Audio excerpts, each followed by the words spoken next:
We are lucky today to be joined by Musa Otieno, a former Kenyan international, someone that I played against, a 6 foot plus monster who used to play for Santos in Cape Town, one of the most beautiful parts of the world.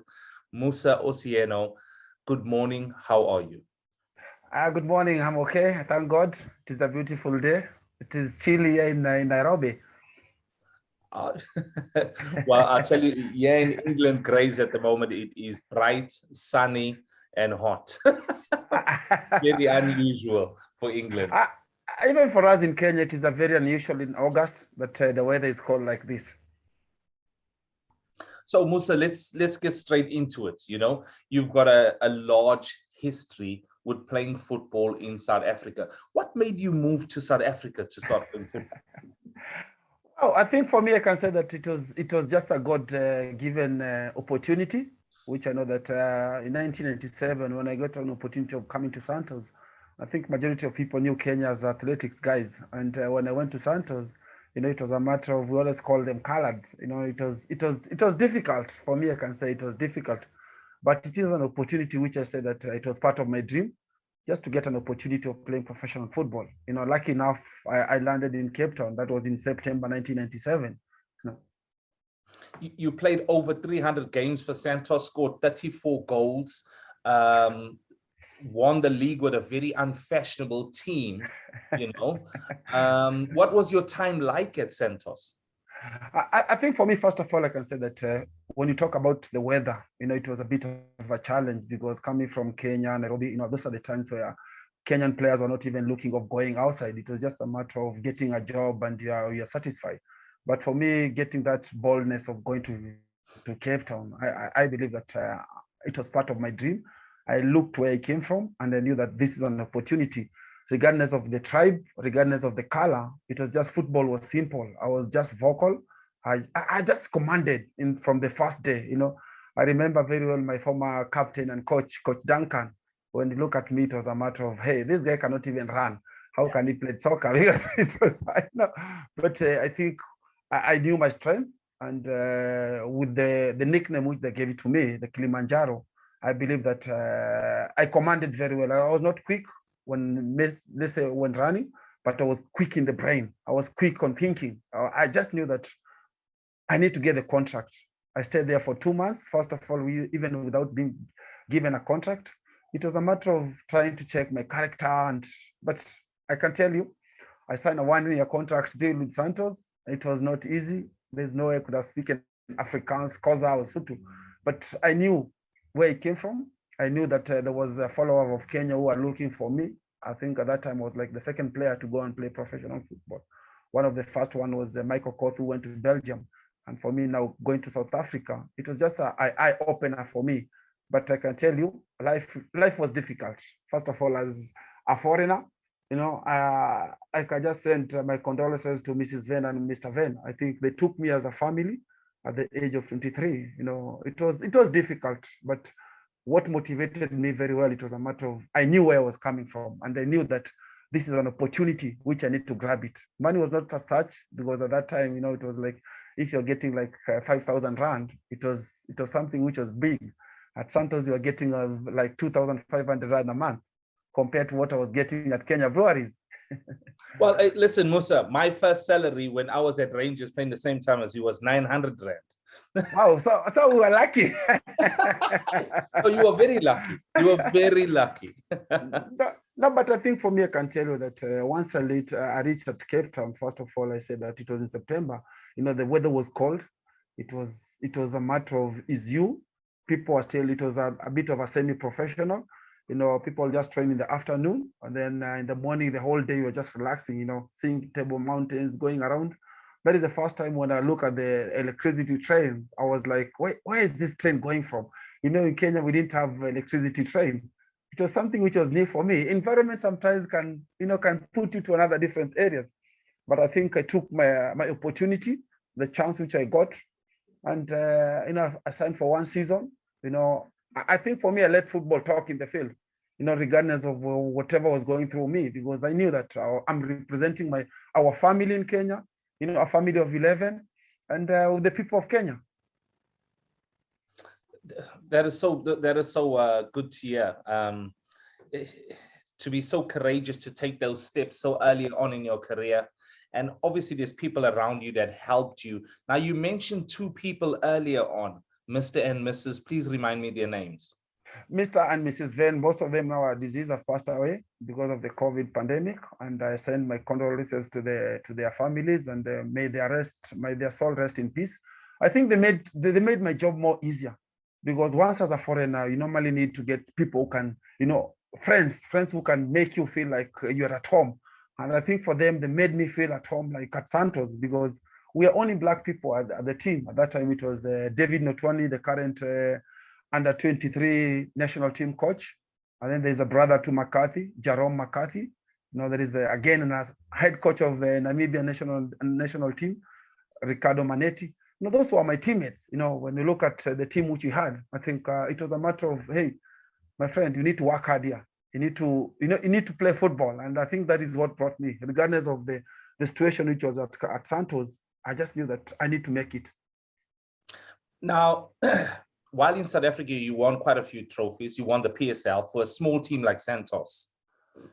PSL, you won the Bob Save Super Bowl and the Absa Cup 2003. What can you attribute that success to?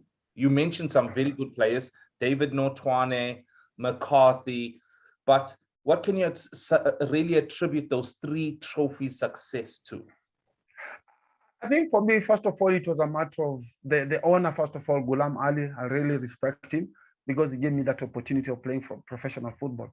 I think for him, he assembled a team which was like having experienced guys who are like finishing their career. If you look at Edis Bati, who was the captain, Andre Arense, who was there, John Binzo from Zimbabwe, John Makitia, Mayoyo. We had a cream of players who are like over like, experienced and young players, players like Nassif Morris who came in on board.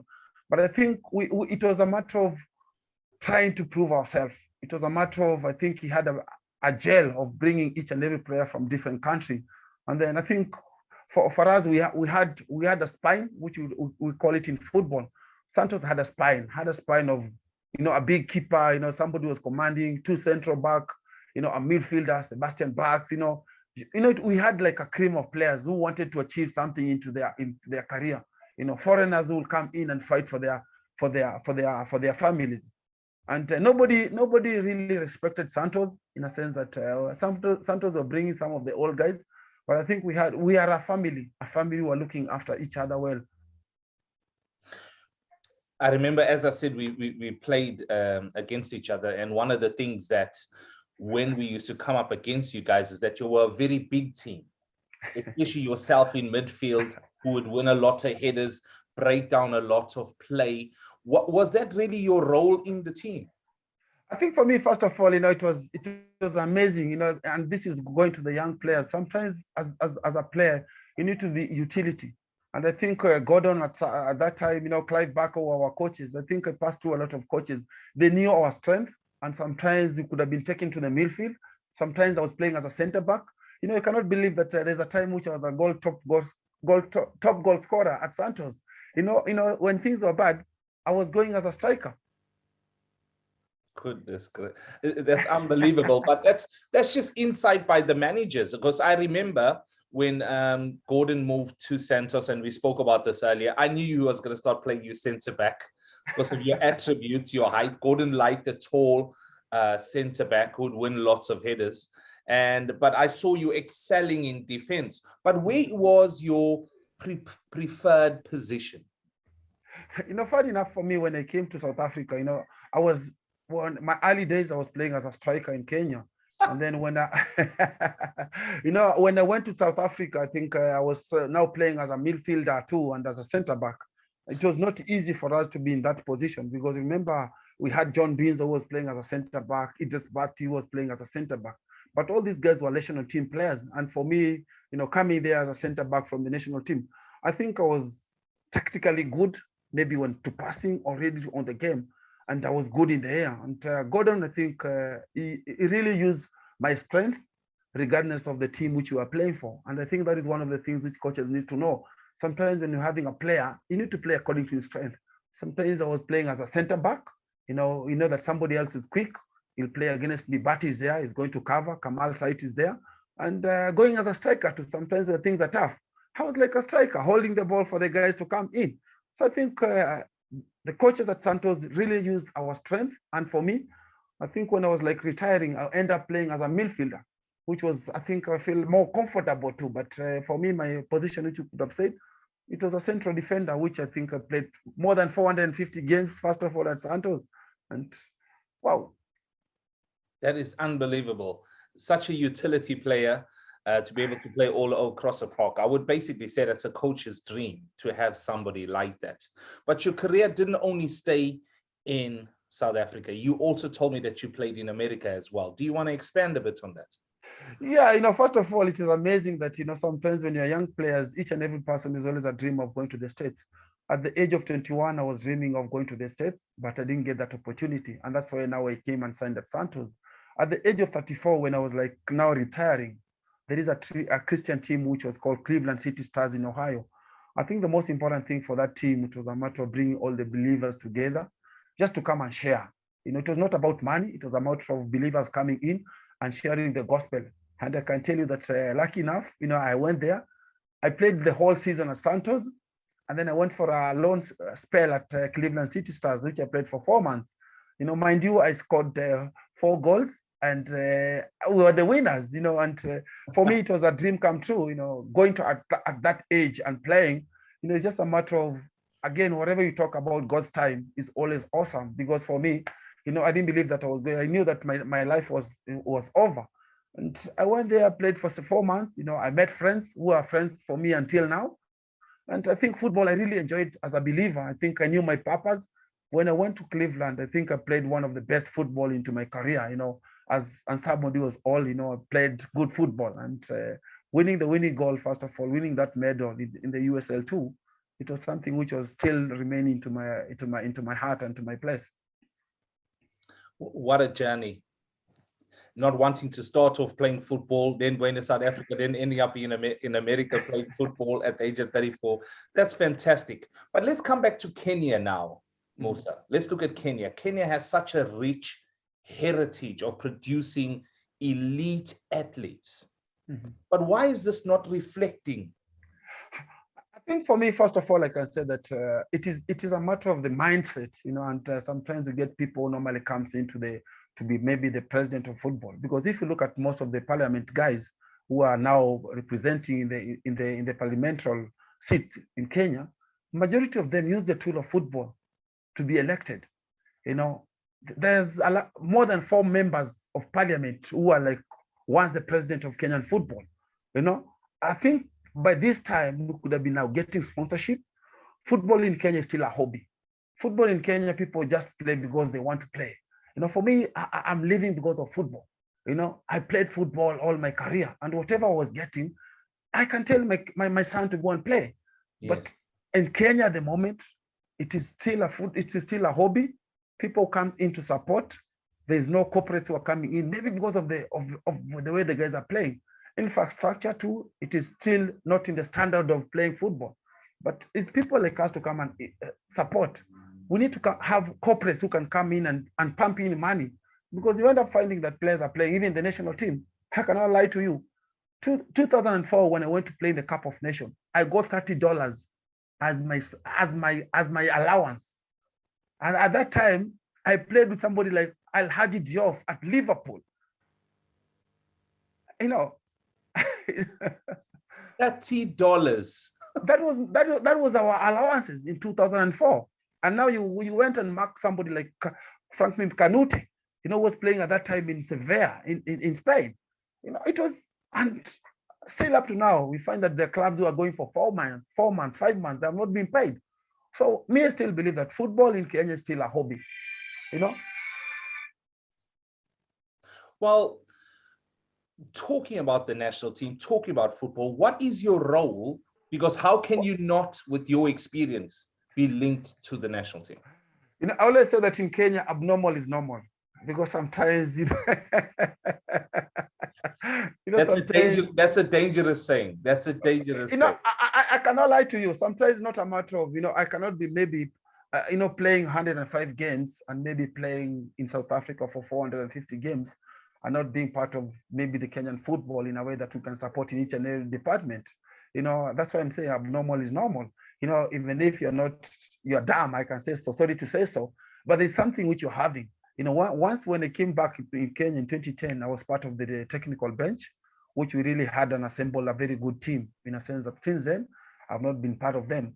But what I've been doing now, I'm an instructor for the federation, which I'm coaching coaches to see on the grassroots level, how can we improve the coaches who are dealing with the youth down there? Because I think whatever you're building a house, you need to start with the foundation.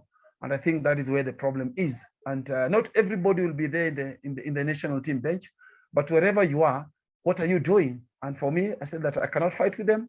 I cannot, I just want to be part of a legacy which will leave good football. Let's go back to the grassroots. Let's do some coaching down there. And I believe that is what is going to be the good product. That is what I missed when I was like playing. And that is the same mistakes which you are doing, because nobody wants to to deal with the youth. There's no money there. That is absolutely fantastic, and it shows your interest in your game and the passion in the game, that you want to start growing the game in Kenya, but not just the game, also responsible adults that will be in the game. But now, you played under some very good managers. You played under Gordon Ingerson, Clive Barker. Did that not maybe start a fire in you to maybe want to go into football management? I think for me, one of the things which I can say, first of all, is to give Farouk Abraham, is the one who signed me at Santos. I think for me, experience which I got from all the coaches, from Sergio, from Duncan Crowley, from Baji Ban, from Clive Barker, from Gordon Ingerson, from Reja Desa, all those are knowledge which I felt like when I was still playing as a captain. There's so many things which have changed into nowadays football. Sometimes the new generation, they always want the coach to give them the problem, the solution. And on our generation, as a captain, it was upon me. I was like the link between me and the coach. Sometimes things were not working into the field. We'll gather together in the field and say, guys, hey, things are not working in your side. What is happening? By the time the coach gets that, by the time the coach is calling us, we've already made the solution in between in our field, in the different position. And that is what you are lacking. And I think the leadership just came from there. And if I can mention the names which we played, Edis Barton is a manager. Andre Arense now is analyzing matches. He's an assistant trainer at Supersport. Jean Marquitia is a coach now. Manetti, Ricardo is a coach. David Notwani. Those are leaders which we had at Santos. And all of them end up becoming coaches because those are the leaders which we had. And I think those are the core of the success of Santos, which we had. And for me, it just came automatically, even with the national team. Whatever was there in the team, I was like an assistant coach in the pitch, because sometimes the crowd is big, the coaches cannot, whatever he shouts, players cannot hear, but you end up being the link between the players and the coach. And for me, I think it just came from the early childhood. Each and every club which I played, I was like the captain since I retired, and it just transformed from where it started.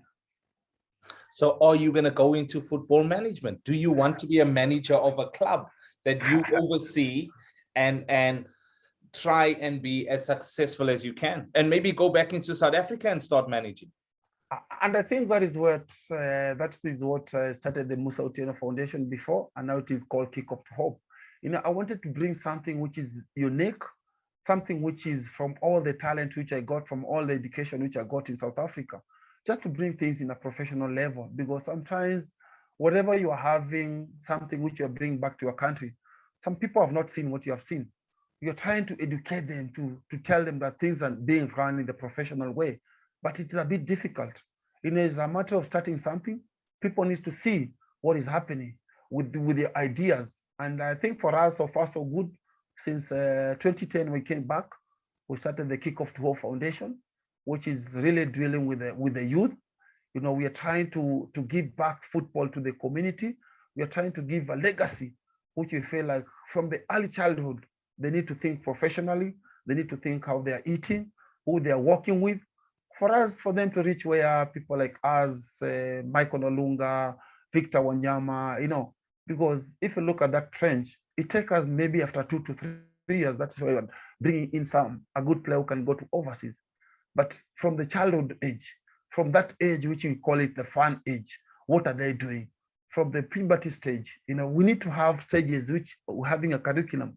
And that kick off to hope, like I said, that things are happening and things are changing. And we are back to business. I like your passion about talking about football, Musa. It comes through so well. I wish I had met you more during our playing day to sit down and talk about football. But you guys were the elite team and we were just the team at the bottom trying to fight relegation. But looking back at your playing career, where do you think you played your best football that satisfies you about the type of player you were? I think for me, it is two things. First of all, we didn't talk about the award which I was given with the Dr. Ivan Koza, after playing for 10 years at Santos. I think at Santos, they gave me an opportunity, and the season which you won the ABSA Cup, now called ABSA Cup, I think that is a season which I felt like, wow, this is my football. And then when I go to the States, I was more or less under less pressure. Because in Africa, when you're reaching 28, 29, they tell you that you are a madala, you're an old guy. And and for me, playing at the age of 34, I think I knew that is the peak age for me. I was less under pressure because I already have a family. I was like finishing my football career. I just felt, I retired with the national team at the age of 37, playing for the national team. And that time I was playing with Obi Mikel. Kenya were playing with Nigeria in Nairobi. I was marking Obi Mikel in the midfield, and Obi Mikel at that time was playing for Chelsea. For me, I just said, hey guys, I've had enough. I just want to retire like that. Not because I was like feeling I'm old, but I think I felt like I just need to leave to the youngsters who are coming in.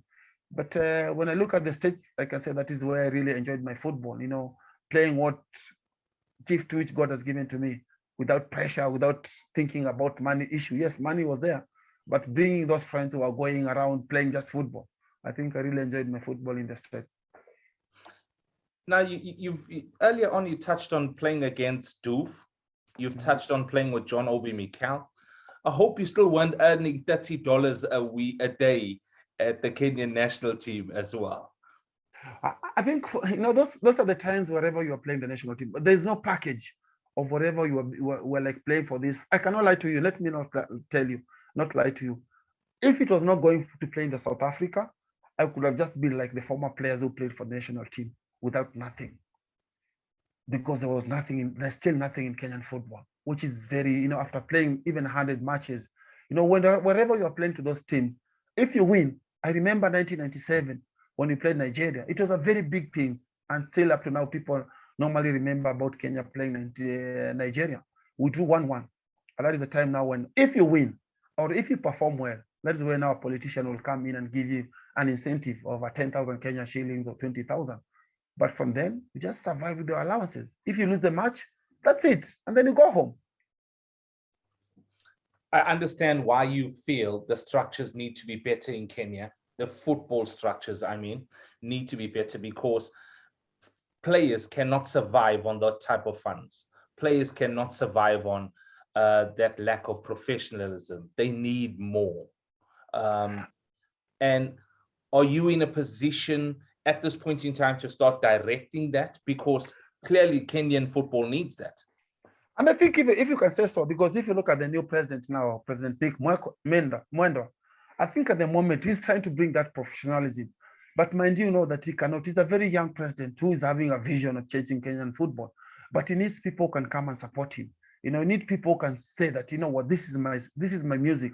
It is very difficult for a young guy to come in and say that, hey guys, this is how we want to change our perspective. When he came in as the president, players are getting allowances, which is more or less much better compared to what you are getting. Players are getting good accommodation. But into our time, things are more difficult.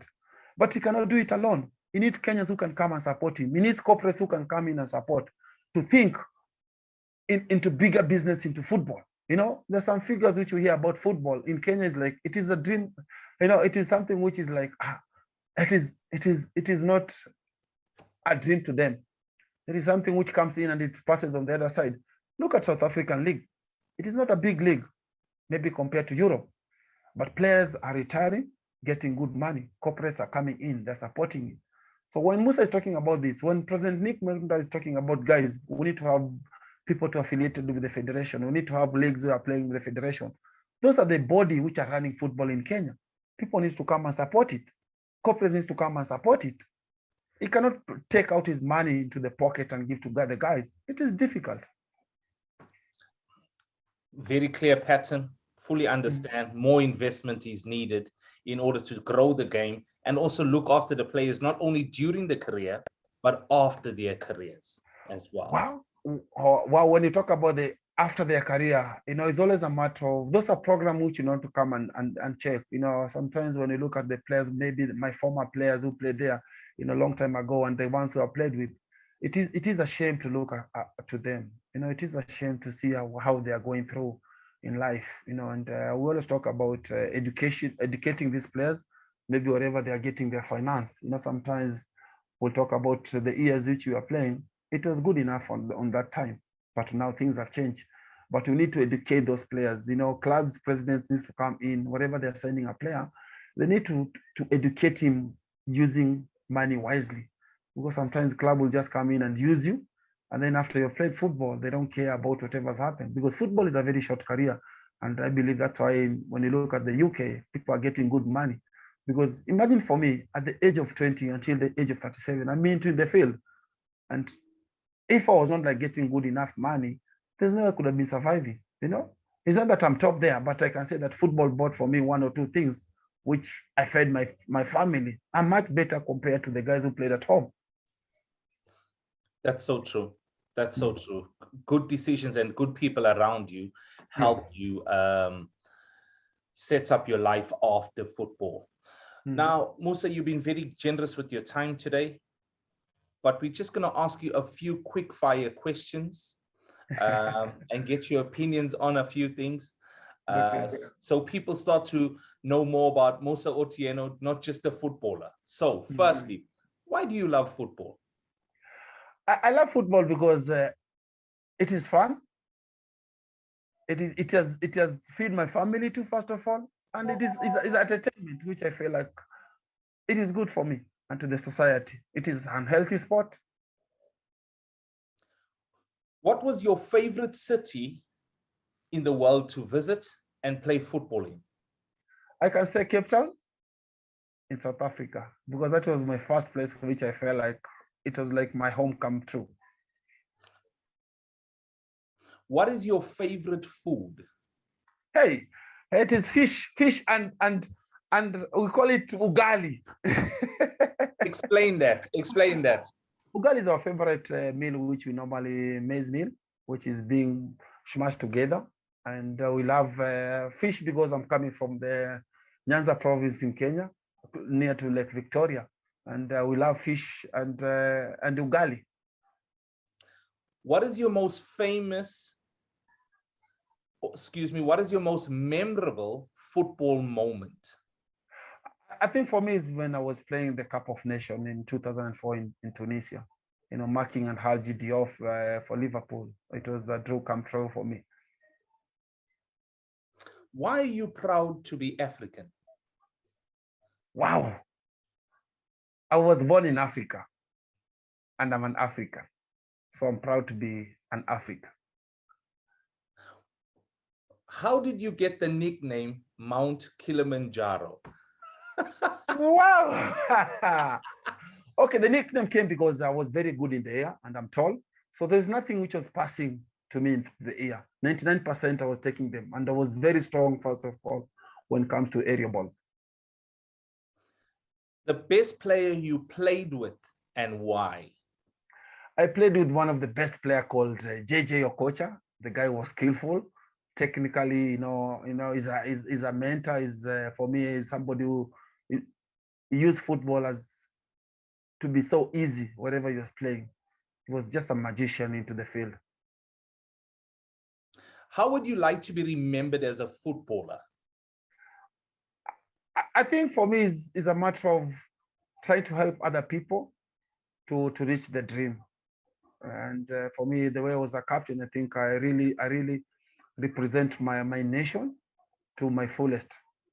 And just to give somebody to reach where his dream is supposed to be into this world. And finally, Musa, for other Kenyans out there, do you have a message for Kenyans as inspiration for moving forward, for achieving their goals? I think for me as a former captain, first of all, former assistant coach, I believe that in Kenya there is talent. I know there are so many things which people are looking at. People is just the young upcoming, the older guys. They just need to focus to their dream, to look for somebody who can help them. First of all, is to put God first, education, and then the talent comes in. Just to have a role model, a mentor, as somebody, a teacher, somebody who can push you to your limit. Musa Otieno, Mr. Mount Kilimanjaro, Mr. 400 games plus for Santos. It's been a pleasure talking to you today. It took us a long time to get to each other and sit down and have this chat, but I love talking to you and hearing your passion about Santos, about your playing career. Thank you so much. No, thank you very much for giving me this opportunity just to share with people about my future.